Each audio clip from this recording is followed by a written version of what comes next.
आता अकोले विधानसभा मतदारसंघासाठी आज शिवस्वराज्य यात्रेची सभा झाली. प्रचंड प्रतिसाद आपण सगळ्यांनी डोळ्याने पाहिला. बहुतेक सगळ्या मतदारसंघामध्ये जिथं आम्ही लढण्याची शक्यता आहे त्यातले काही मतदारसंघ आम्ही जाऊ शकलो नाही वेळेअभावी, पण सर्व ठिकाणी अतिशय उत्तम प्रतिसाद आहे. केंद्रातले मंत्री देखील आता राज्यामध्ये अनेक दौरे करताना दिसतात. अमित शहाचा दौरा झालाय, त्यांनी त्याच्यावर म्हटलंय की राष्ट्रवादी असेल किंवा पवार असतील किंवा ठाकरेंचा पक्ष असतील, यांच्या जे नाराज कार्यकर्ते आहे किंवा बूथ लेवलचे कार्यकर्ते आहे यांना फोडा, यांना जवळ घ्या, पक्षाच्या मुळावरती घाला घाला. असं आहे की भारतीय जनता पक्ष हा बूथ 50 प्रमुखापर्यंत पोचलेला पक्ष आहे असं आम्ही ऐकत होतो, पण लोकसभेला सगळे पन्ने वादळामध्ये उडून गेले. त्यामुळे महाराष्ट्रामध्ये सामान्य माणसांनी निर्णय घेतलेला आहे की महाराष्ट्रातनं भारतीय जनता पक्ष आणि महाराष्ट्रातले हे युतीचं सरकार हे काढण्याचं, त्यांना सत्तेतून उतरवण्याचं काम करायचं हा निर्धार सामान्य जनतेने केलेला आहे. त्यामुळं काहीही केलं तरी जनता निवडणूक हातात घेते हे आम्ही मागच्या निवडणुकीत बघितलेलं आहे, आणि जनतेने एकदा निवडणूक हातात घेतली की चमत्कार होतात. त्यामुळे ह्या सगळ्या सिस्टीम्स कुठल्याही वर्क करत नाही. त्यामुळे कुठेतरी त्यांनी देखील निर्धार केलेला दिसतो. अमित शहाने असं म्हटलंय की पश्चिम महाराष्ट्र असेल, उत्तर महाराष्ट्र किंवा संपूर्ण महाराष्ट्रातल्या जागा आहे, पश्चिम महाराष्ट्रातल्या 50 जागा किमान आपल्याला निवडून आणायच्या आहेत. त्याची इच्छा पूर्ण होईल असेल.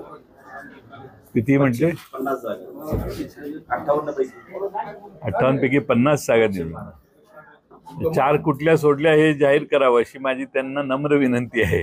त्यात माझी सीट सोडली आहे का जरा विचारून घ्या त्यांना. प्रत्येक महिलेला ते 1,500 रुपये येत आहे.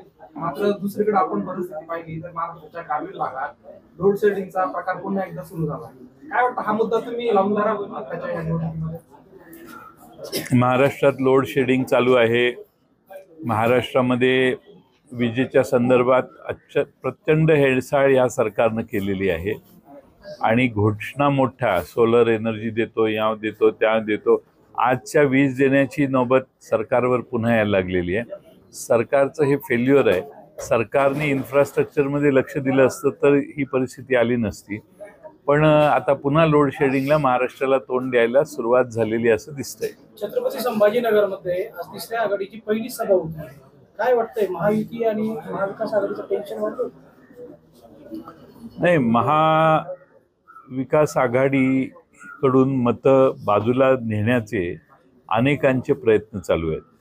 महाविकास आघाडीच्या मतात वाटा कसा बाजूला काढता येईल असा प्रयत्न चालू आहे, आणि माझी तिसऱ्या आघाडीतल्या सगळ्यांनाच विनंती आहे की महाराष्ट्रामध्ये शाहू फुले आंबेडकरांचं सरकार विचारांचं सरकार आणण्यासाठी आपण सगळ्यांनी एक व्हायला पाहिजे.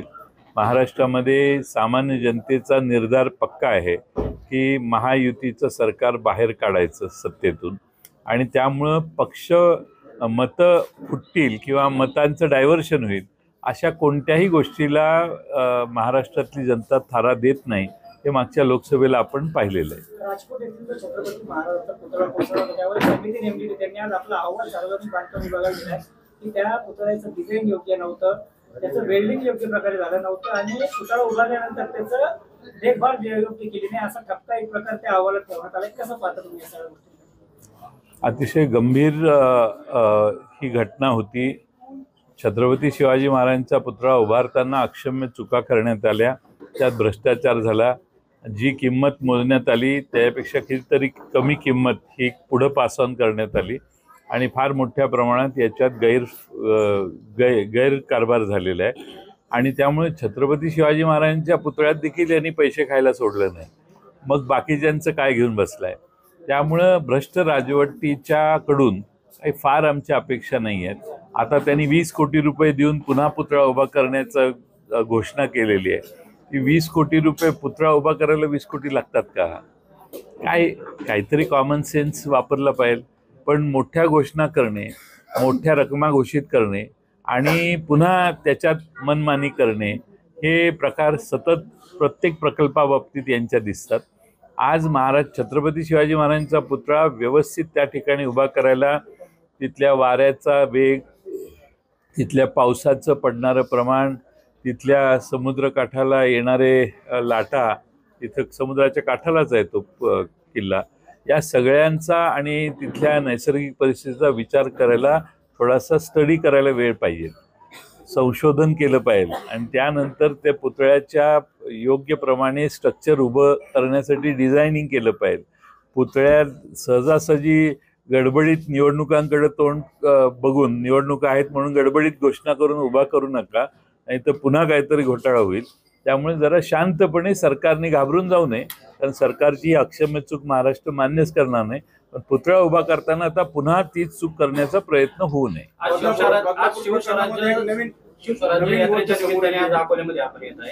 अमित भांगरेंच्या स्वरूपाने आजची सभा होती आणि काल सिल्वर पिता पुत्र हे त्यांची शरद पवार यांची झालेली भेट, यावर आपण कसं पाहता, हा पहिला प्रश्न. आणि दुसरा, जे आपल्या राष्ट्रवादी पक्षाला सोडून भाजपमध्ये गेले, या अशा लोकांना आपण परत राष्ट्रवादीमध्ये घेणार का? असं आहे की पवार साहेबांना सर्व पक्षातली मान्यवर नेते भेटत असतात, बोलत असतात. पिचड साहेबांनी तर पवार साहेबांच्या नेतृत्वाखाली अनेक वर्ष काम केलेलं आहे, त्यामुळे ते त्या ठिकाणी भेटायला गेले असतील. काय कारण आहे किंवा कोणता उद्देश आहे हे आम्हाला कोणाला माहीत नाही. त्यामुळे त्यांनी घेतलेली भेट आहे. अनेक लोक भेटायला जातात, त्यामुळं त्याविषयी मी भाष्य करणं मला माहीत नाही, काय चर्चा कशाबद्दल झालेली आहे, त्यामुळे त्यावर मी बोलणं योग्य नाही. आता दुसरा प्रश्न काय होता? पहिला प्रश्न तो अमित भांगरेंसाठी आज येतात सिल्वर झालेली आणि भविष्यामध्ये भाजप पक्षामध्ये गेलेले जे काही आमदार आहेत, तुम्ही त्यांना गद्दार म्हणून बघता, त्यांना परत पक्षामध्ये घेणार? दोन फरक आहेत. एक म्हणजे आमच्या पक्षात पवार साहेबांच्या आशीर्वादाने जे निवडून आले आणि ज्यांनी पक्ष सोडला ते गद्दार.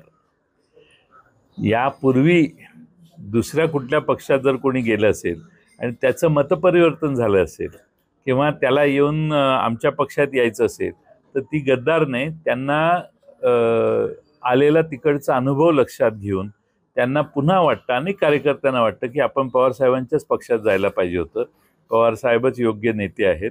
त्यामुळं असे काही लोक परत येण्याच्या असे म्हणजे इतर लोक काही, मी मगाशी भाषणात एक उदाहरण सांगितलं, असे नाही, पिचड साहेबांनी परत येण्याची इच्छा व्यक्त केलेली नाही.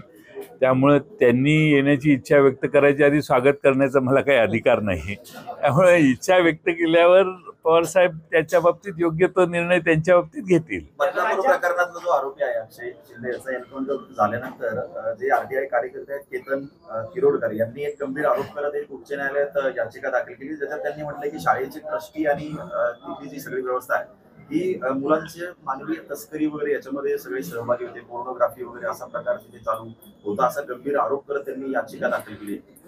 एन्काउंटर हे सगळं कुणाला वाचवण्यासाठी हे सगळं केलं नाही. खरं म्हणजे साधा विचार मी आपल्यासमोर ठेवतो की दोन पोलीस बाजूला आहेत, मी मध्ये आहे, समोर पोलीस आहे, त्याच्या खिशातली रिव्हॉल्वर, त्याच्या कमरेला लावलेली रिव्हॉल्वर मी काढून, माझ्या डोक्यावर बुरखा आहे तरी मी त्याची रिव्हॉल्वर काढली, लोड केली आणि फायर केली. ह्या घटनेला 2-3 मिनटं किंवा 20-25 सेकंद जाऊ शकतात.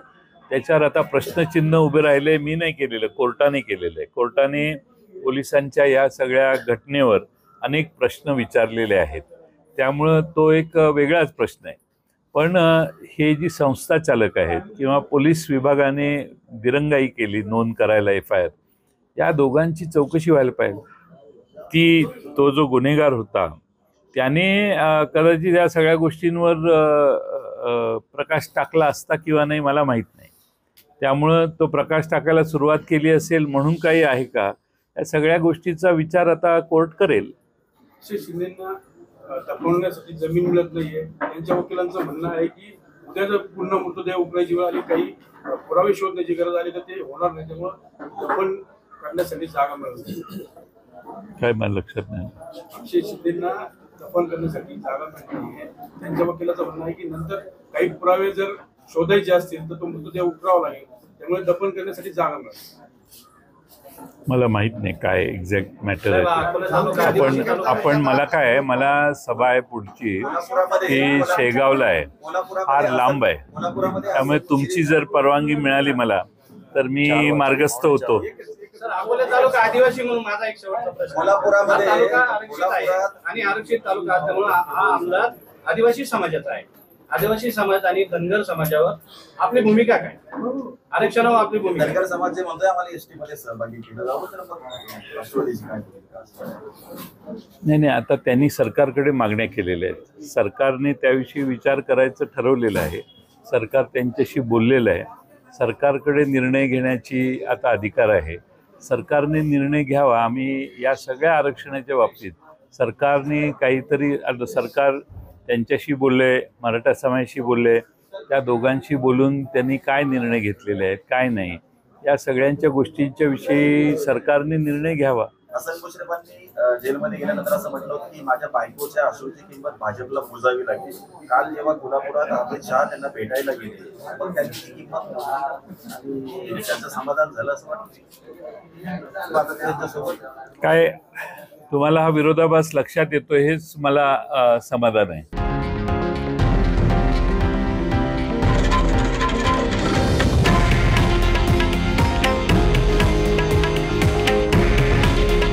हे आहे देशातील नंबर 1 न्यूज नेटवर्क आणि आपण पाहत आहात TV9 मराठी. काळजी तुमची, हित महाराष्ट्राचं.